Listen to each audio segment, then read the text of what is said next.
Hello, friends. I'd like to take the time to announce the opening of a brand new consignment store called Hunter's Must Haves. We have everything that your heart desires, and the cost, though different for everybody, is surely something you can afford. So let's think this Halloween, what gaming item or collectible would you give anything to add to your collection? What's up, gamers? This is NGG, and I want to thank Jay from Cold Night Gaming for having me here to talk about the new consignment store that I'm so excited to go to. He said it's called Haunter's Consignment Store and that it has everything at great prices. And I've been looking for two things that are super exciting, super wanting for a very long time, and I didn't want to pay full price and I didn't want to overpay. I was even getting ready to make one of them, and I'll let you know which one it is. It's the Mega Yarn Yoshi, right? I have the other amiibo, right? I have all three of them, but I never got the Mega Yarn Yoshi, and I was getting ready to make my own. But why should I make my own when I can go to this new consignment store that has the Mega Yarn Yoshi and at reasonable and great prices? So I hear everything in the store is super affordable for anybody who goes. I've been wanting this Mega Yarn Yoshi since the Toys R Us closed down because it was a Toys R Us exclusive, and oh my god, I'm so excited to be going to this new consignment store and being able to finally get my hands on that Mega Yarn Yoshi that I've been wanting for so long and I didn't get my hands on in the very beginning. I mean, I missed out when Toys R Us was closing and I missed out on it, but I'm so happy to be going to this consignment store. The other thing I was looking into was a game called The House of the Fata Morgana. I hear it's one of the best spooky visual novels that anybody's read. Everybody's getting so many rave reviews about it. I love visual novels, guys, and I love spooky visual novels during spooky season. So I thought, what is the best way to find the kind of visual novel I've been looking for? I believe it has CG graphics and everything. It's a super great visual novel, and it's been overpriced because it was only sold by limited run, and I've never been able to find it in stores at a reasonable price. But I'm so happy about this new consignment store that is opening up and that Jay told me about. I'm so looking forward to going in and picking out my favorite things. And I want to thank Jay for having me on to talk about my two holy grail things that I've been looking for forever in the store. Thanks, guys. Catch you later. I'll see you soon, Jay, at the store. You wear your greed and avarice like a mask. Now others can wear your greed and avarice as a mask. Time to add a new retro game to the collection. Let's see what this goes for. You gotta be kidding me. What the crap? What the heck is this? $900? $469 for a loose disc? I hate resellers. I would give anything, absolutely anything, for a CIB copy of Kuon. Your wish is granted. What the heck is that? Huh? A doorbell ring? Guess I better see who it is. Hello? There's nobody here. Damn meddling kids always ringing the doorbell and running off. It's not even Halloween yet. Ugh, what the? A package? I didn't order anything. It's most likely a wonderful gift from one of my many subscribers on YouTube. I gotta love my subscribers. Always sending me cool stuff. It's good to be this badass. Let's see what we got. What is this? Gross. What is this, blood or shit? If you want what you desire, your body I require. Oh, man. damn it, I've got to stop taking fan mail. First is the giant used SpongeBob blow-up doll, and now this? Oh, gosh, gross. Well, might as well see what this is. Gonna have to report it to the police station anyways. What the? A ghost face mask? Is this some kind of joke? I already got one of those. If you want what you desire, your soul I require.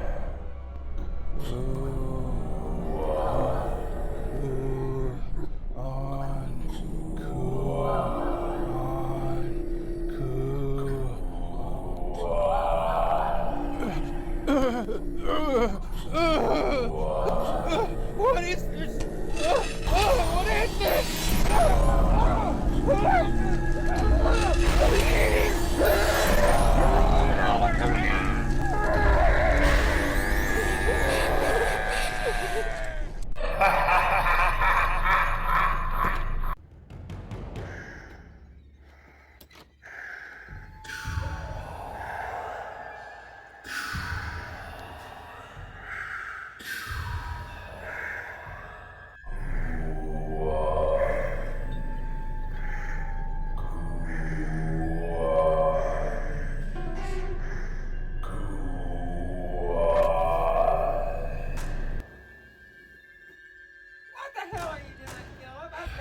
My Ben Affleck.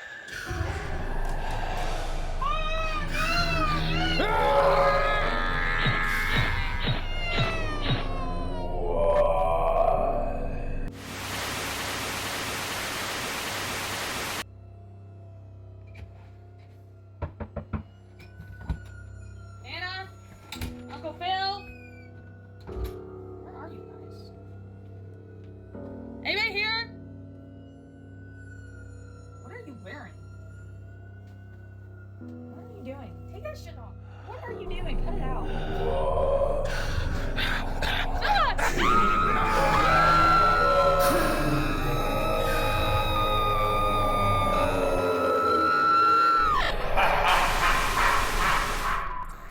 A prominent YouTuber known as Phil1Up has been arrested and charged with the murder of his mother and niece.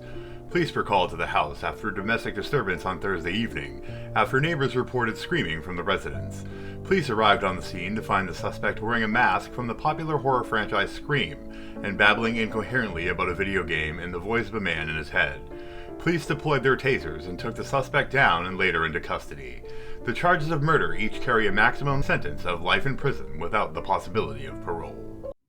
Ooh, it's really spooky. Mwahaha. Oh, that's enough of that. Hi, I'm Mela. Welcome to my portion of this collaboration video. Thank you to Jay for inviting me on his channel again to talk about the item I want in my game collection that I would die for. And I've decided to buck the trend and pick something that you've likely never heard of and never got released outside of Japan.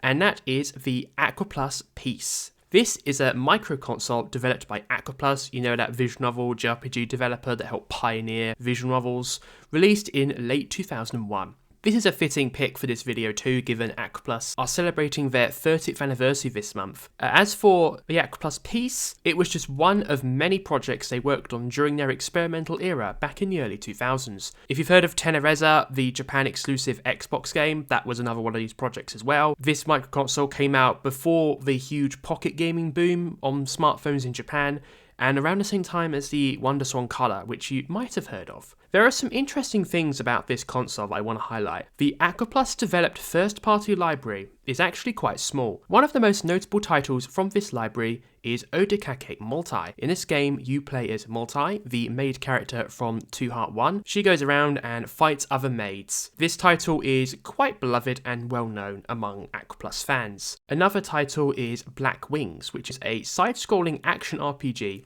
where of course you beat monsters, dodge traps, slay bosses, and of course, lots of cameos from various classic Aquaplus games at the time. In terms of other titles that the Aquaplus developed, There's the action game Tank Battle, the Endless Runner The Lady is a Witch Mini, as well as the Dojin card game Let's Sell in Inagawa. Some of Aquaplus's other PC games, like Tenereza and the original Uta Warumono, have piece exclusive content, which is really interesting. However, what makes the Aquaplus piece most interesting is its third-party support. First off, that does include some PC game compatibility features from other developers, most notably the adult developer Black Rainbow, but this pales in comparison to the original Dojin titles, which, in line with Aquaplus's legacy, Dojin developers are encouraged to support the platform with their own games, which back in the early 2000s, heck, even now, many of them still do. Some of the most well-known titles include the Shmup Alert, developed by Junpei Ishiki, Delta Star, developed by Black FTS, which is another shmup. There's also the Mayang project by Hiroshi Makabe, which is considered to be a high-quality title that could potentially see a retail release in the future. There's so much more I could talk about with the Aquaplus piece, but I'm going to leave it there. I would love to get one for my own collection. It's really hard to find, really rare, really expensive. There's a few videos on YouTube, but not many that actually show the hardware without tons of text on the screen, so apologies for that. But I would love to check these games out myself. Well, technically, you already can, because the Aquaplus piece has an emulator. And Aquaplus, they're 5 games that they made for the system, free to download on their official website. You can still access the page in 2024. Which is really, really, really cool. The Aquaplus piece, unlike a lot of micro consoles, does have a fairly accessible library, but nothing beats having the original physical in your collection, so I'll have to get that someday. Thank you so much for Jade having me on. Thank you to everyone listening to this, and I can't wait to see everyone else's picks. Ooh, goodbye, and see you on Mela's Game Room. The Aquaplus handheld was quite the novelty, as are you now. Hi everyone, Miss Mandia here. So the Holy Grail I've chosen to talk about today is a game from a series that is very near and dear to my heart, and that game is Wild Arms 5 for the PS2. Wild Arms is a series of turn-based RPGs developed by Mediavision. The games are known for their unique Wild West atmosphere, which is embodied most prominently through the soundtrack. But at its core, Wild Arms plays like a classic JRPG with an emphasis on camaraderie and adventure. Wild Arms 3 was the first RPG I ever played, and it was the first time I ever experienced what it felt like to fall in love with a game. It's a really special series to me, and a big part of my history as a gamer. But despite how much I love the series, I unfortunately never had a chance to play the final game, Wild Arms 5. By the time I was old enough to hop online and purchase games on my own, it had already risen to crazy high prices. It was released as a special limited edition that included an art book, and was later printed as a standard release. Unfortunately, both versions are pretty expensive these days. The first edition is usually around $150 US, but can go even higher if you want to get that cardboard box in good condition. And even the standard one averages around $120. The game seems like it was pretty well received overall, though some people have criticized it for feeling a bit bland. It uses the hex battle system that was introduced in Wild Arms 4, where battles take place on a hexagonal grid that party members and enemies can strategically traverse across. Another cool thing about it is that it was released in celebration of the series' 10th anniversary, and to celebrate they added small cameos of all the main characters from the previous games, which is awesome. Wild Arms was the first RPG series I ever loved, so I feel like I owe it to my childhood self to see it through to its conclusion. But that price is so hard to justify. And finding one in good condition seems like such an impossible task. If only there was some other option.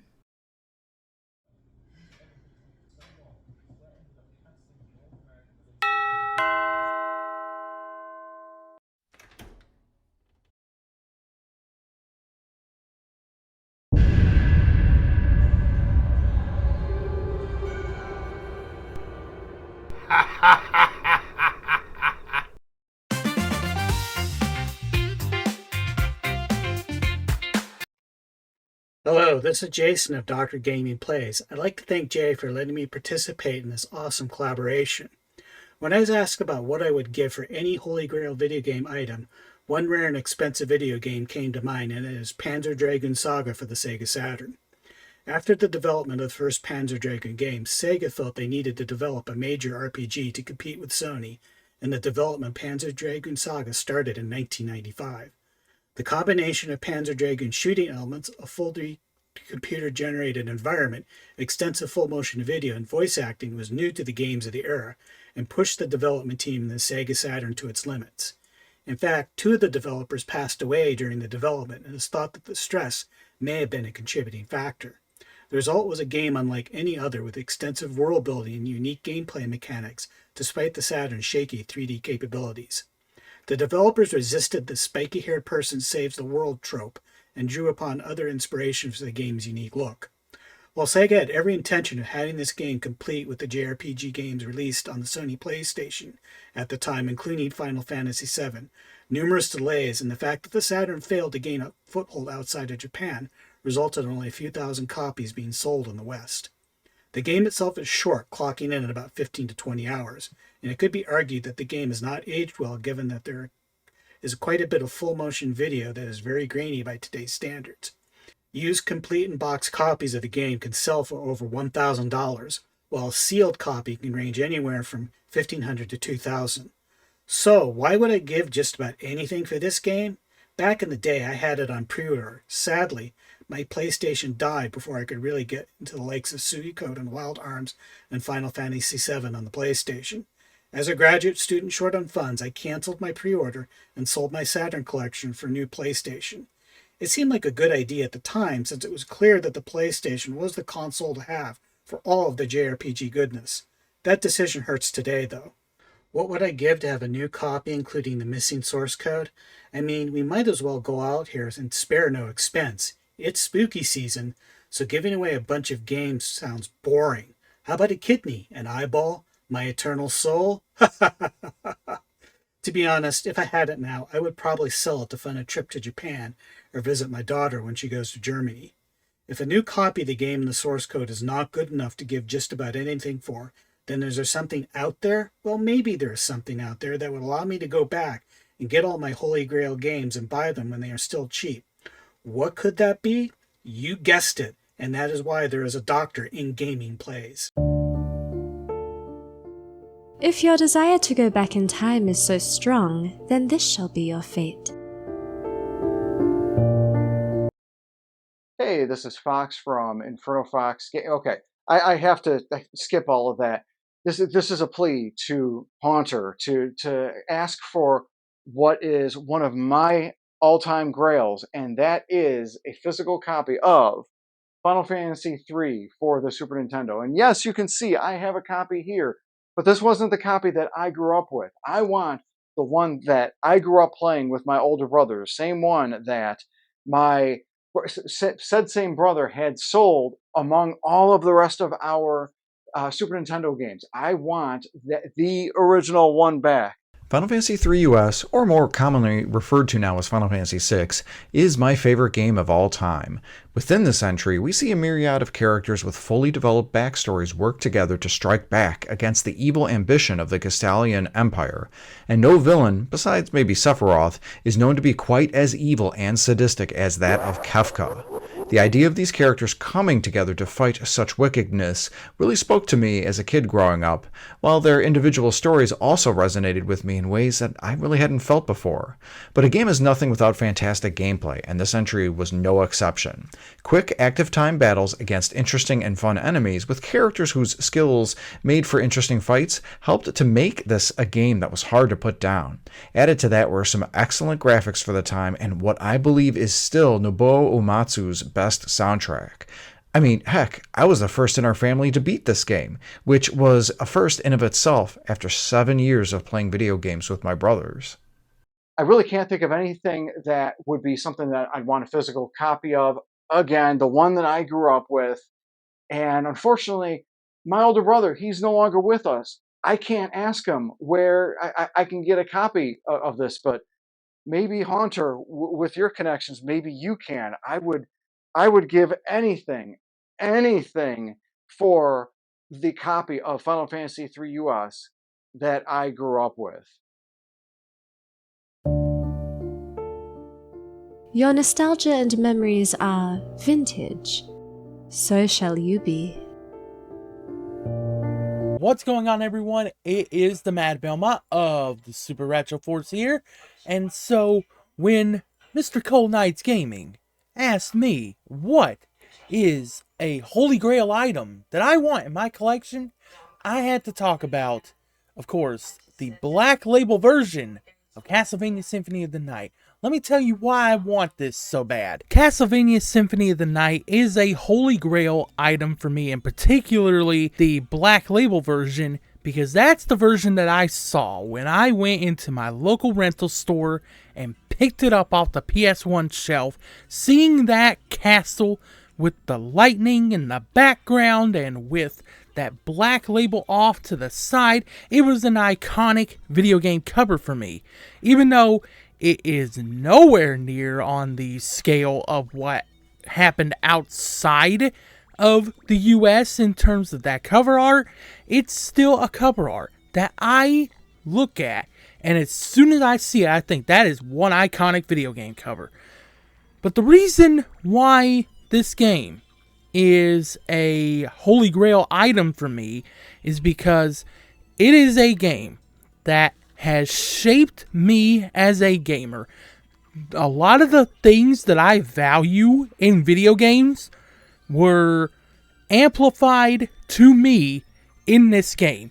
Things such as pacing, map design, music importance. I cannot tell you how important the music is in this game.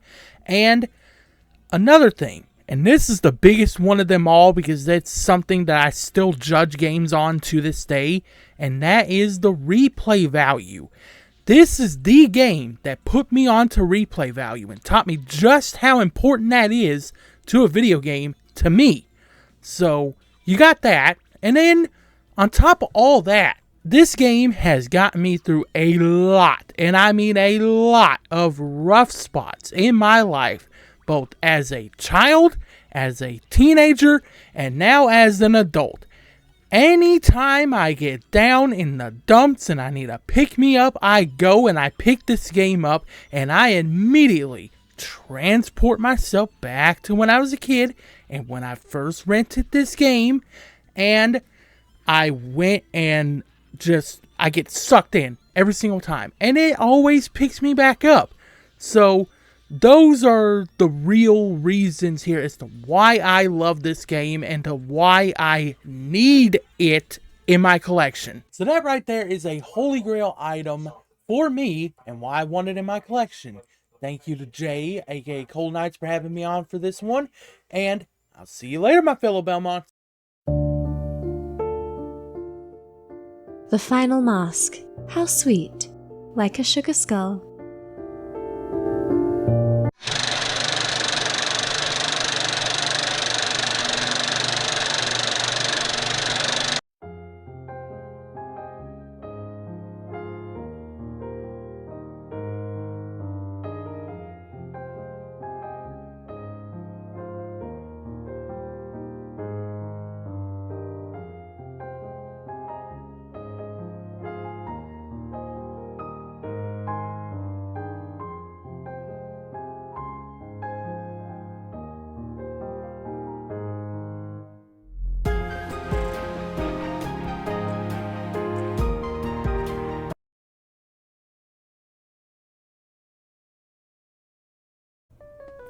Hey guys, let me tell you, my one wish was always to have a successful YouTube channel and business. And now, with Cold Knights resales, we've got just that. We have got deals for you that you cannot believe. Would you like Persona 2 Innocent Sin? Would you like your own copy of the North American Rule of Rose? How about Psychic Detective on PlayStation 1? Join me in Discord chat, we'll get you live on video, and let's make a deal. Stay creepy!